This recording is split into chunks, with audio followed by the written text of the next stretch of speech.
transmutando recuerdos maternales. Aprovechando que hoy, 6 de mayo de 2018, Día de la Madre, mi hijo me solicita que le mande copia de todas las fotos que tenga de él, paso a completar esta recopilación de fotos para aprovechar en hacer este video, cuyo propósito es darle un enfoque de reflexión, con el que aprender más sobre mi cometido como madre y para enseñar a otras madres sobre esta opción basada en todas esas enseñanzas de psicoalquimia que he ido aprendiendo, muchas veces a golpe de dolorosas experiencias ineludibles.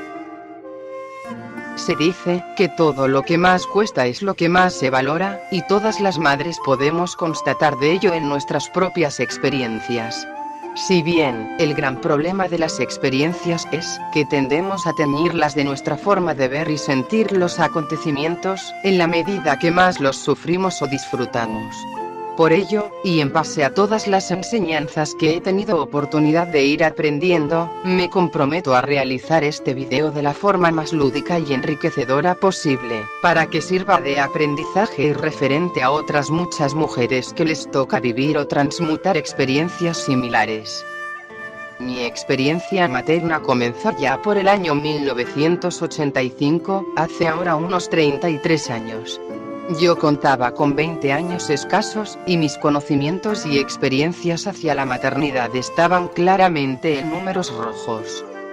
Fue uno de tantos embarazos sin intención que surgen en el mundo, y en mi caso, agravado con la ignorancia que por esa época tenía, pues nadie jamás me habló de la existencia de ningún método anticonceptivo, a lo que se sumó la incompatibilidad existente con mi marido, padre de mi hijo, con el que al poco tuve que romper las relaciones. Ya sabemos que no es fácil sacar a un hijo adelante, sobre todo cuando mi formación no llegaba ni al graduado escolar, y por tanto, las posibilidades de acceder a un trabajo se reducían mucho, y siempre a trabajos muy mal pagados. En mi caso, seguía viviendo con mis padres y hermanos, y por entonces consideré que eso me suponía una gran ventaja para salir adelante y poder trabajar todo el día. Pero con el tiempo comprendí que un hijo necesita de su madre, que no puede ser sustituida por las consentidoras abuelas, que más que estimular a responsabilizarse, enñoñecen y restan valores morales, con su plácida complacencia incondicional.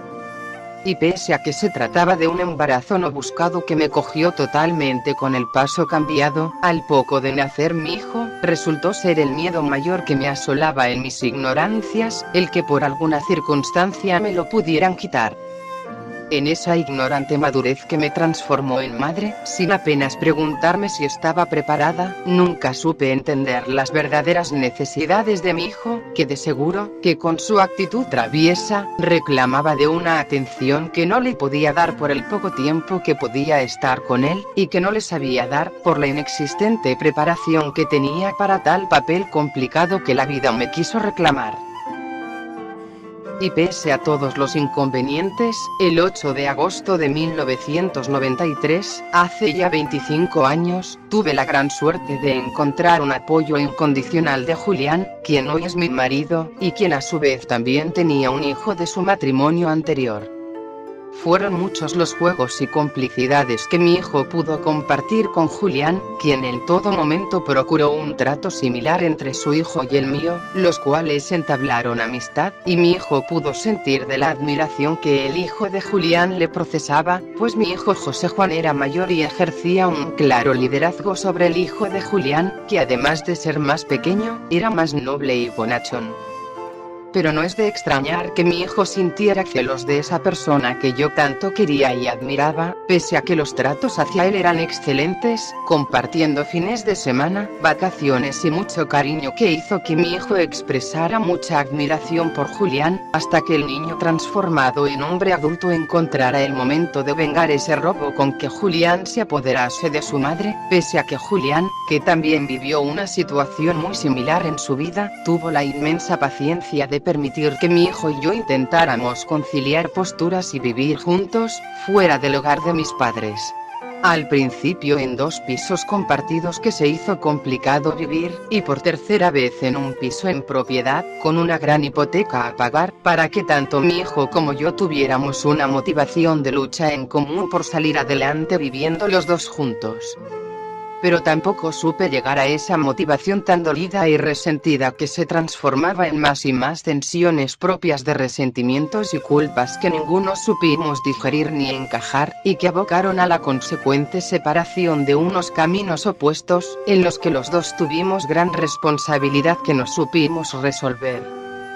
Así se sucedieron un carrusel de denuncias en la Guardia Civil, que temerosa de la violencia con la que acontecía, me sentía imposible por controlar. Un terror continuado fueron los últimos años compartidos con mi hijo, que ya contaba con su mayoría de edad, no solo por poder perderle, sino temerosa de mi integridad física y moral.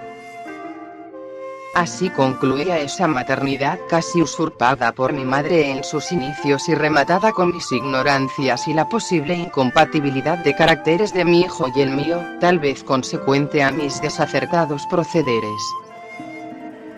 Son muchos los que me aconsejaron de la necesidad de reconciliaciones y perdones, pero yo opino que todos somos víctimas de víctimas, y cuando estas situaciones acontecen, no hay nada que perdonar, y aún hay que llegar más lejos, justo hasta el punto del respeto. Respeto tanto a una misma como a nuestro hijo. Y descubrí que ello requiere de una lucha interna titánica, para vencer el sentimiento de pérdida de algo que procede de lo más profundo de nuestras entrañas, a lo que ni el ego, ni el instinto, ni la intuición se resignan en perder, pese a que la pérdida sea una evidencia infranqueable ya consumada. Recuerdo que mi hijo me veía como una pija, y él se había posicionado en el punto totalmente opuesto, mezcla de revolucionario y macarra, que yo tanto deploraba. Un posicionamiento que en la niñez intenté corregir con tanta presión y mano dura, que lo que conseguí fue el efecto de rebote contrario. Pero ¿qué más se podía pedir a una madre con tan poco conocimiento sobre la educación de su hijo? Que teorías y consejos hay muchos, pero no es lo mismo ver al toro cómodamente detrás de la barrera que enfrentarse a él día a día, momento a momento. Tantas veces he creído que si no hubiera sido por el apoyo de Julián, hubiera sucumbido a mitad de este camino tan duro que me tocó experimentar y superar. Aún en los intentos de reconciliación que tuvimos, donde mi hijo me pidió perdón por todo el daño que me había causado, aún en esos momentos podía detectar el rencor latente en mi hijo por el hecho de haber sido un hijo no deseado, del que durante mi embarazo, en muchas ocasiones sentí la desesperación de deshacerme de esa carga, para la que de ninguna forma me sentía preparada. Si bien, no es esa una enseñanza que yo pueda transmitir a mi hijo, y sé que solo sus propias experiencias de la realidad de la convivencia en pareja, serán los únicos maestros posibles que le hagan comprender esta lección, que no se debe traducir en un ataque hacia él, sino una defensa ante los acontecimientos desbordantes. Solo cuando él deje embarazada a una de sus parejas en un momento donde ser padre resulte una situación inaceptable, solo entonces entenderá en su totalidad cómo resolver esos resentimientos que tanto daño nos han causado a los dos. Así, la vida nos alecciona en cada paso que caminamos y por cada miedo que tenemos, procurando que nos podamos enfrentar a los desafíos más temidos, porque es solo en estos enfrentamientos, donde tenemos las posibilidades de alcanzar nuestras más grandiosas victorias. Y hoy, el hijo convertido en padre de un nieto exiliado de mi vida, al que tuve que renunciar, sin ni siquiera poder conocer, pues los caminos entre mi hijo y el mío, sigo comprobando que divergen, y mi corazón ya afectado por tantos sufrimientos y un implacable infarto, no se puede permitir un error excesivo más, que pueda poner en grave peligro mi salud física y emocional. Otra vez tengo que dejar partir ese codiciado tren que la vida me impide tomar, pues el coste del billete que se me exige, tiene un precio con el que a mí y a Julián he de traicionar.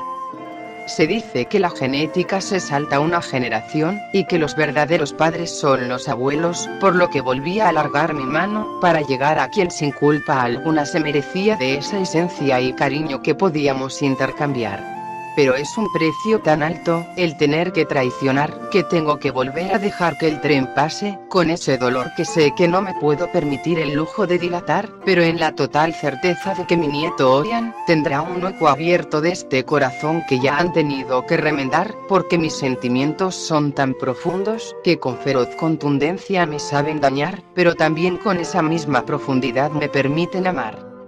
Este es mi sino, la experiencia que he de transmutar, y así lo he de aceptar, porque no me es posible la traición, para pagar ese billete del tren que me lleva a su lugar. Ya aprendí y sigo en ello, que todo dolor es factible su transmutar, que de la desolación absoluta, se levantó una vida, como yo la quise imaginar, que el destino no me priva, de nada que le fui a reclamar. Por ello tengo la certeza de que si el camino de mi nieto, con el mío se han de juntar, ya se confabulará el destino y las voluntades que en ello se hayan de implicar. El mismo adiós que di a mi hijo, cuando sus odios me privaron de otra opción a tomar, queda abierto a mi nieto, ajeno a estas culpas que nos quisieron separar. Me dicen que me pierdo tu infancia, como me perdí la de mi hijo con tanto trabajar, pero el día que te conozca será con la cabeza bien alta, desnuda de odios y rencores, y no una traidora hipócrita la que te habrá de mirar. Si algún legado te dejo, que sea el de la sinceridad, el de no ser traicionero de sentimientos, con los que te has de alimentar. Te espero, Orián, con la distancia necesaria, para que la humillación no me cause un excesivo mal, pues el día que me conozcas, quiero tener para obsequiarte toda esta riqueza que he conseguido acaparar.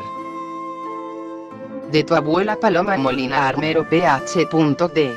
En Psicoalquimia de la Psicología Holística de Collín.